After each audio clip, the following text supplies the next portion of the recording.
walay si bisan kinsang tao, bisan unsa pa siya kagamhanan, bisan unsa pa siya kaadunahan, bisan unsa pa kataas ang iyang rangko sa atong nasod, ang mahimong makatuis ug mas taas pa sa balaod. Rule of law. Kinahanglang yukbuan ug sundo nato ang balaod ug ang tanan nga mga lagda niini aron makaabota og unsay makatarunganong hustisya. Isip republika ug demokrasya, tin-aw ang lagda. No man is above the law. Sometimes we can bend the law in order to please the people. Amen po. Yes po. Si Secretary of Justice Rimulya matay. Di naman ko ano gin mamao in town. Oy. Kining Witness Protection Law, ang Republic Act 6981. Balaod kini nagiuluhan og witness protection. Pero sukwahi sa ilang gipasangil kang Senador Marcolita, ang tumong niining maong balaod dili ang pagprotektar sa witness, ang pagprotektar sa kamatuuran nga nasayran ni anang maong witness. Maong sa panahon nga kini gusto mo pa ilalom ni ining maong balaod, kinahanglan nga hatagan sa insaktong mga benepisyo ug dawaton dili dugayon.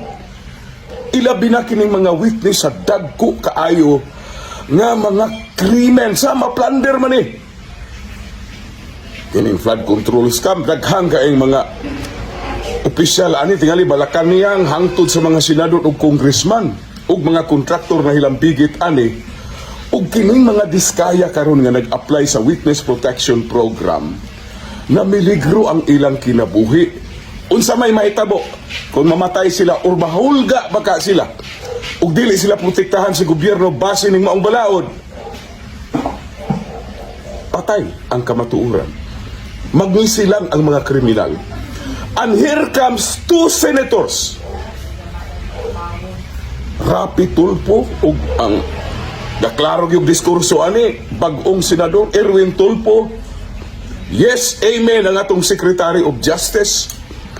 The law sometimes will be bent in order to please the people. Unsa may buot pasabot nila ani nga dugayon pa, dili pa patingugon ang mga diskaya nga naaman kanila ang batakan nga kamatuuran. Gaduda na gay ko ani ba?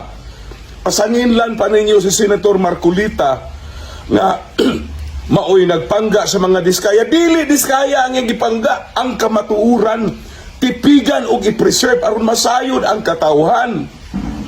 Maunay syagits katawhan.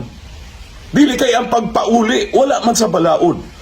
Wala sa Witness Protection Law na sa dili pa ka protektahan sa gobyerno, iuli sa ang imong nakawat pagkadako pang kwintas klaras ana pila ka tuig pa na ay mauli base sa proseso sa balaod. Meantime, pwede patyon, pwede hulgaon ang mga diskaya sa mga nahilambigit. Ako lang iklaro ha, ako tinaw naman niya, di naman ko ba, dili naman kay ko makuratan ani ni Secretary Rimulya kay isang pag-Secretary of Justice siya. Nakurat na ko, katubitang pagdakop bitaw ni ilang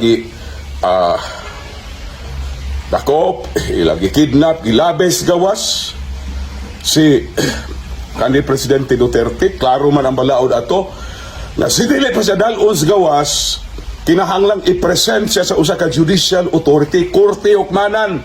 Ingon man dayon siya basis balaod. But here comes Rimulya in order to please the people. Ingon siya, ang Department of Justice daw, kini iya mga sakop ng fiscal, they are the judicial authority. Di kay kumkurat.